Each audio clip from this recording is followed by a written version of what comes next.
Tonight on Nightline. Inside the melting Arctic Circle, where the elusive polar bear is clawing for survival. Their habitat's gone away. The world should be interested in this. As their environment disappears beneath their feet, these powerful killers are moving inland towards humankind. Is that the most frightened you've ever been in your life? Yeah. Our Amy Robach on a journey to the edge of the Earth. There are 4 polar bears right there swimming in the water. That's incredible. With the Americans who call it home. Most people here have firearms just in case. We tried to scare them off. And the scientists racing to save this vulnerable species. This special edition of Nightline, Vanishing Ice, the last American polar bears, will be right back. On the pure white ice, they are almost invisible, an enduring symbol of the wild Arctic. But in recent years, the polar bear has come to embody something else. A creature caught in a changing world that's disappearing under its feet. There are less than 25,000 polar bears left in the wild, and few ever encounter them. But each year, dozens descend on this isolated Alaskan village. We're going on a journey to the edge of the Earth to understand what's pushing these elusive beasts closer to people.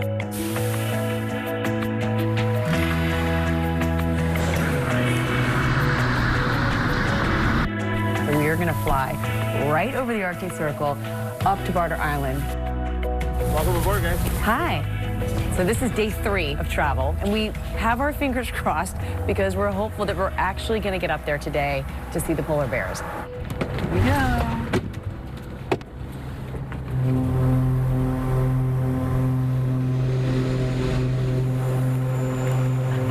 Check our latitude on the GPS, and yes, we have just crossed the Arctic Circle. So the Brooks Range is up ahead. They're extremely rugged, as you'll see, and it's an extremely remote area. So remote, we lose contact with air traffic control. We have no radio communication with the outside world right now. Definitely a first for me, but this is spectacular. How dicey can it get up here? You have to be confident, especially going up to somewhere as remote as we are. But even from this vantage point, our co-pilot says evidence of a warming planet is visible. The glaciers are receding. The sea ice has shrunk substantially already. Permafrost is starting to melt, but the fact that things are getting warmer is undisputed in this climate. Approaching Barter Island, we get a preview. On the stony islands below, a white bear. Wow, that's so cool. 15 southwest of Barter Island, 1,000 feet inbound, landing runway.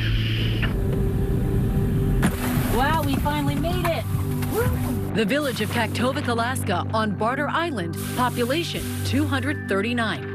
A stark and striking landscape, but not quite the snow-blanketed mountains you might expect from the Arctic. A change that has reached into all corners of life here.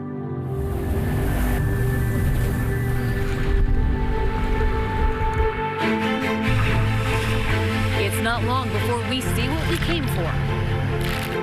We left the shore 3 minutes ago, and already there are 4 polar bears right there swimming in the water. That's incredible.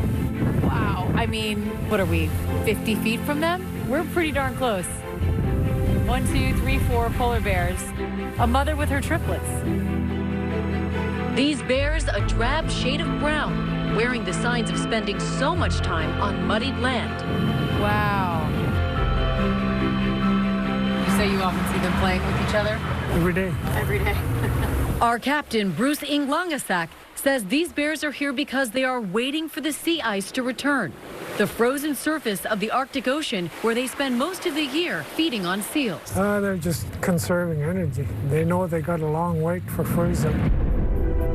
Until the freeze-up, they scavenge on the remains of the bowhead whales the people of Kaktovik must hunt to survive here. How long do the polar bears linger or stay around these parts?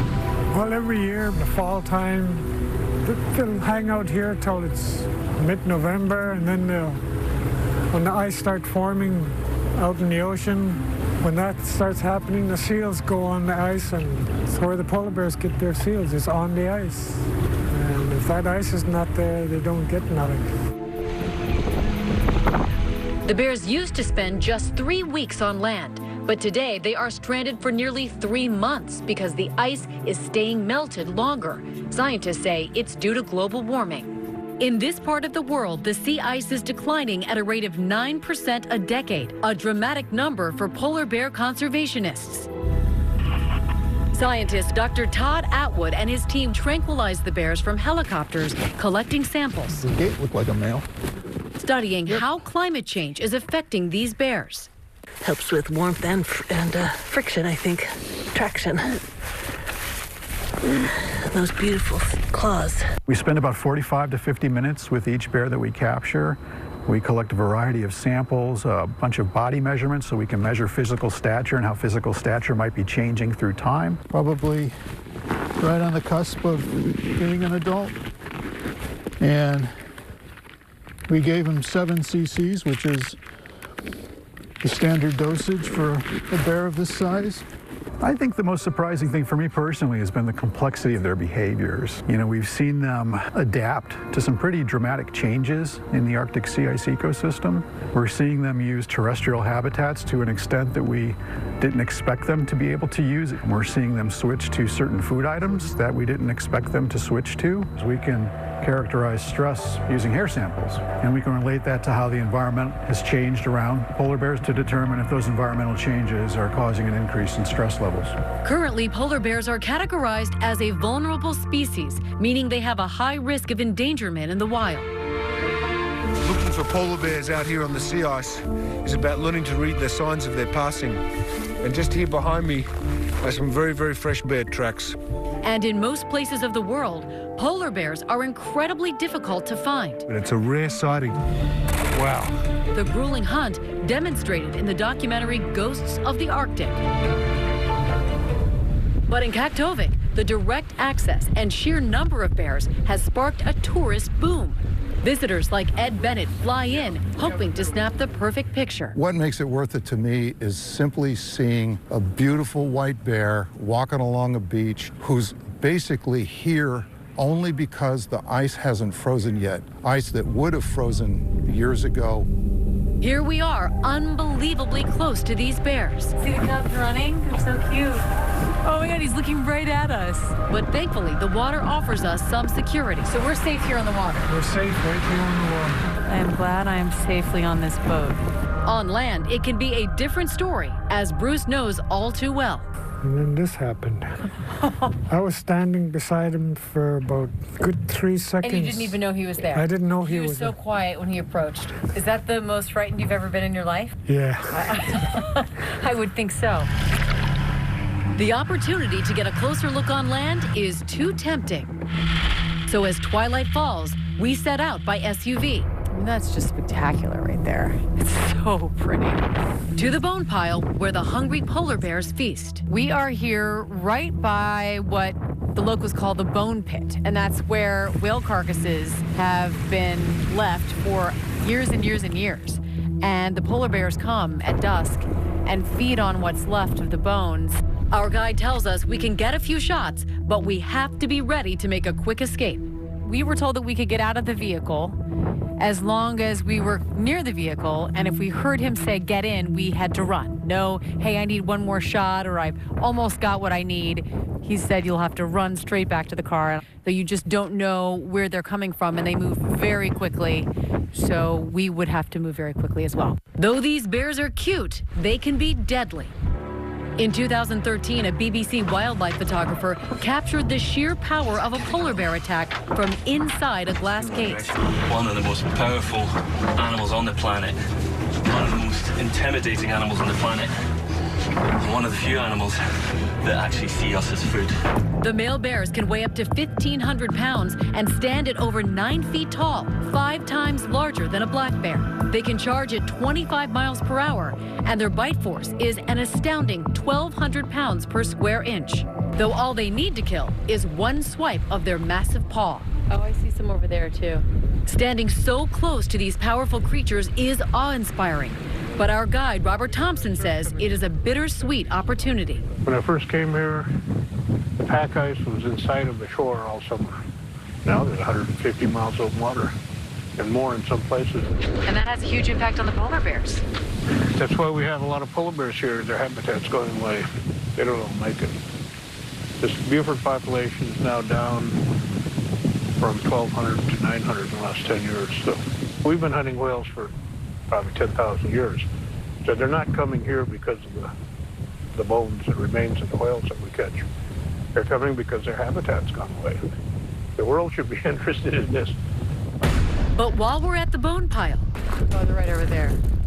we become nervous these bears are interested in us. There is Mama Polar Bear with her 2 cubs, not that far from us, walking through the water to a piece of land that's connected to us. That's pretty close. Wow. Stay with us. In the remote Alaskan tundra, A little scary. a mother polar bear and her cubs are stalking dangerously closer to us. Pretty close. Wow. But thankfully, mother bear seems to decide whale meat is a better dinner. Once in a lifetime. As night falls, our guide, Robert Thompson, shows us evidence of a threat we may not be able to escape. Signs that the climate is changing. You can see where permafrost is melting. You can see the ground cracked over there and it's open. Then it melts more and the water flows out. This fence was put here years and years ago so the wind wouldn't blow it over. They had metal stakes that were driven into the ground. Now they're melting and they're not holding the structure up anymore. It shows you that the permafrost is melting. It's not permanent. The coastline isn't permanent either. Erosion has affected much of Alaska's Arctic coast, chipping away at beaches, threatening towns and habitats. You love this land. Oh yeah. How does it feel to see the changes that are happening? Well, I think the rest of the world should look at this and say it's going to happen more to other people in other areas. It just has, well, an effect on marine life and marine mammals and the wildlife on the land are affected. Dr. James Wilder studies the polar bear population in the Beaufort Sea near Barter Island. He says these bears have been coming to these shores for thousands of years, but climate change has changed their behavior. Polar bears are showing up earlier. I mean, they used to show up in the beginning of September. Now we see them showing up in late July, August, and staying for longer. And that seems to be correlated with the availability of sea ice. So if sea ice melts earlier, then bears will come to shore sooner.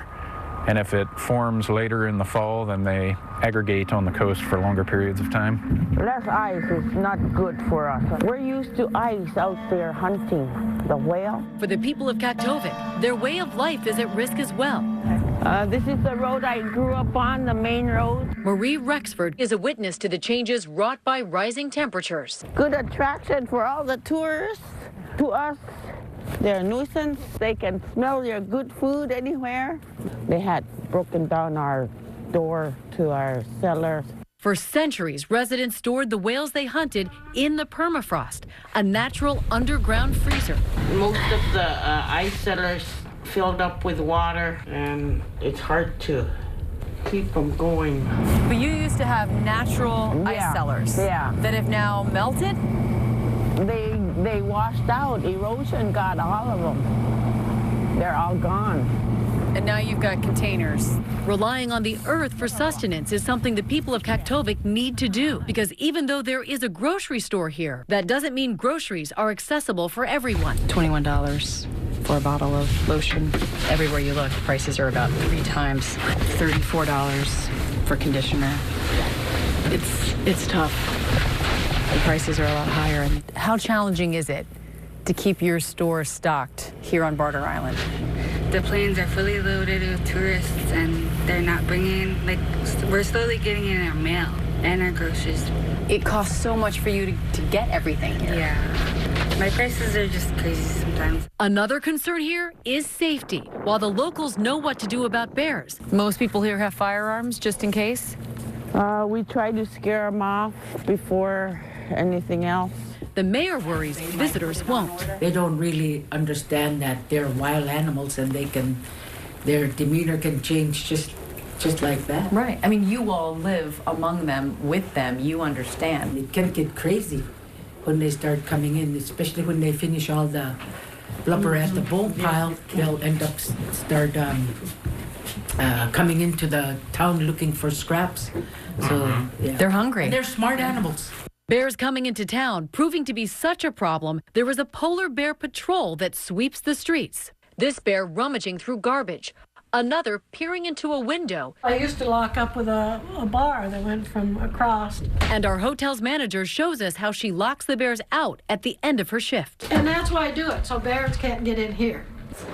But we braved the dark to catch a glimpse of the northern lights. So it's around 3:30 in the morning, and I looked out my window and I saw the northern lights. So I woke everybody up, and we're heading outside now to check them out. Then the sound of dogs barking, a warning that polar bears aren't far off. We heard some dogs barking. This is the time of night that polar bears are out, so we're going to stay close to this door. It's unbelievable because I've seen pictures. I never thought I'd actually see it in person, and there it is in the sky, and it's surreal, actually. It's just as beautiful as I thought it would be. When we take off from Barter Island, we're in awe of what we have seen here. The polar bears and the people, the fierceness and the fragility of this Arctic world. A once-in-a-lifetime opportunity that may be melting away. For Nightline, I'm Amy Robach in Kaktovik, Alaska. Our thanks to Amy Robach and her team for the extraordinary reporting tonight.